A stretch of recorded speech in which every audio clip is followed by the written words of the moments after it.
श्री राधे राधे। श्री कृष्ण लीला का चिंतन गतांक से आगे। काकासुर के इन शब्दों को सुनकर ही बलमदांध उत्कच हंस रहा था।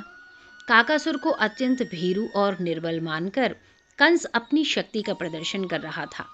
यह उत्कच हिरण्याक्ष दैत्य का पुत्र है। चाक्षुष मनवंतर से भी पूर्व की बात है। एक दिन उत्कच मुनिवर लोमश के आश्रम में जा पहुंचा। तपोवन की शोभा इस असुर के लिए असह्य हो उठी। अपने प्रकांड स्थूल शरीर के घर्षण से उसने आश्रम की अगणित वृक्ष पंक्तियों को चूर्ण विचूर्ण कर डाला। मूक वृक्षों पर यह अत्याचार कोमल हृदय मुनि कब तक देखते रहते। अंतर्यामी की प्रेरणा से वे बोल उठे, विदेहो भव दुर्मते, नीच तू इस देह से रहित हो जा। वाक्य समाप्त होते न होते उत्कच की वह स्थूल काया सर्प कंचुकी की भांति झड़कर गिर पड़ी। समस्त बल विलुप्त हो गया। अब उसने मुनिवर की महिमा जानी। फिर तो चरण प्रांत में पड़कर वह कृपा की याचना करने लगा। अनुनय विनय करते हुए पुनः देह दान की प्रार्थना करने लगा। त्रिगुणों से पार पहुँचे हुए ऋषि के प्रसन्न होने में देर ही क्या थी। वे तो पहले भी प्रसन्न ही थे। शापदान लीला के अंतराल में तो छिपी थी। शापदान लीला के अंतराल में तो छिपी थी मुनि की अद्भुत अनुकंपा। दैत्य के उद्धार की सुंदर योजना। मुनि ने कहा, जाओ, चाक्षुष मनवंतर में तुम्हें वायु का शरीर प्राप्त होगा तथा वैवस्वत मनवंतर में भगवत चरणार विंद का स्पर्श पाकर तुम त्रिगुण पाश से सदा के लिए मुक्त हो जाओगे। काल के प्रवाह में बहते हुए उत्कच को आज इस घटना की स्मृति सर्वथा नहीं रही, किंतु अनंत महिमामयी भगवान की लीला शक्ति को सब कुछ स्मरण है। इन्हीं लीला शक्ति के नियंत्रण में अनादि काल से सब कुछ नियमित रूप से यथा योग्य यथा समय होता आया है एवं अनंत काल तक होता रहेगा। इन्हीं के नियंत्रण में कंस एवं उत्कच की मित्रता हुई थी और इन्हीं के द्वारा आज अब अवतीर्ण हुए स्वयं भगवान व्रजेंद्र नंदन से मिलाने का उपक्रम भी हो रहा है। उत्कच को हंसते देखकर कंस के आतंक भरे म्लान मुख पर आशा की किरण चमक उठी। समस्त सभासदों को लक्ष्य करते हुए वह बोला, व्रज भीतर उपज्यो मेरो रिपु, मैं जानी यह बात। दिन ही दिन वह बढ़त जात है, मोकों कर है घात। दनुज सुता पूत ना पठाई, छिन कहीं मांझ संहारी। घींच मरोर दियो कागासुर, मेरे ढिंग फटकारी। ऐसो कौन मार है ताको, मोह कहे सो आई। वाको मार अपू नपो राखे, सूर ब्रजहि सो जाई। प्रज्वलित अग्नि में मानो घृताहूत पड़ गई। कंस के वचन से उत्कच का गर्व प्रदीप्त हो उठा। अन्य राक्षस सेनापतियों के मुख से हुंकार की बयार बह चली।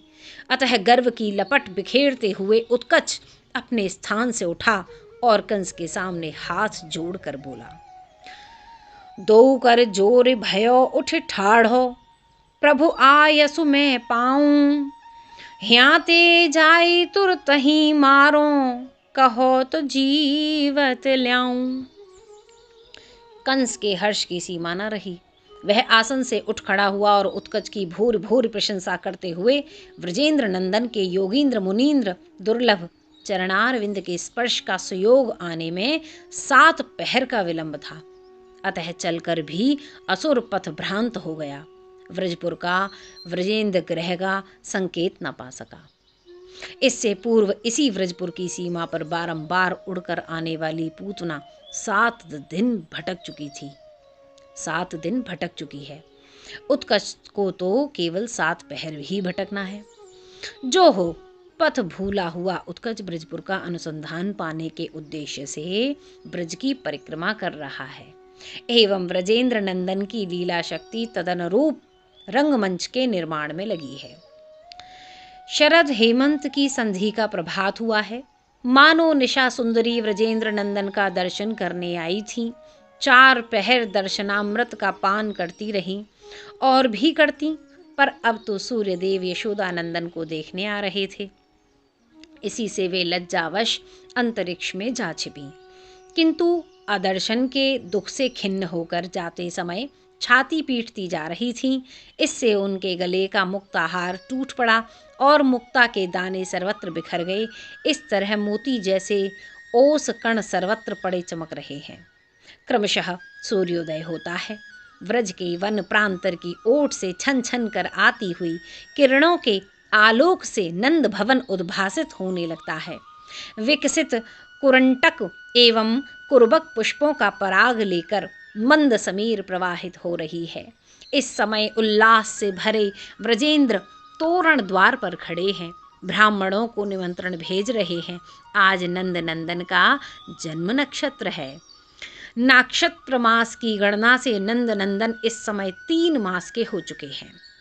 व्रजेंद्र गेहिनी जन्म नक्षत्र उत्सव की व्यवस्था में लगी हैं। ब्राह्मण आएंगे, पुत्र का अभिषेक होगा, विराट ब्राह्मण भोजन होगा, फिर गोप बंध बांधवों की गोष्ठी होगी, उनका सत्कार होगा।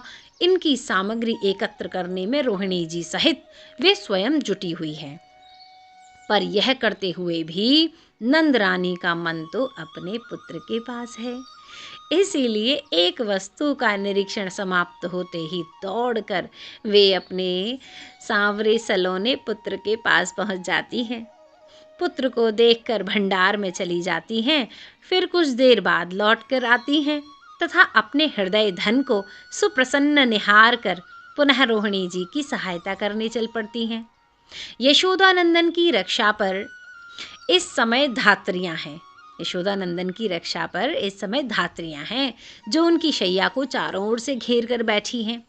शैया पर उत्तान शायी होकर नंदनंदन किलक रहे हैं। धात्रीगण गीत गा गा कर झुनझुने बजा बजा कर उन्हें खिलका रही हैं। हठात किलकते हुए नंदनंदन ने अपने आप दाहिनी ओर करवट ले ली है। आहा, फिर तो कहना ही क्या है। अपने आप सुकुमार नंद कुमार को करवट के बल सोए देखकर धात्रियों के हृदय में आनंद का सागर उमड़ पड़ा। एक ही साथ धात्रियां हर्ष की तुमुल ध्वनि से प्रांगण को निनादित करके नाच उठीं। कुछ ब्रजरानी के पास दौड़ी, उन्हें यह परम शुभ संवाद सुनाया। सुनते ही नंदरानी का रोम रोम भी नाच उठा। वे दौड़ कर आईं, पुत्र को उठाकर हृदय से लगा लिया, उसका मुख चुंबन करके सुख समुद्र में डूब गईं, भाव की तरंगों में बह चलीं। जय जय श्री राधे श्याम।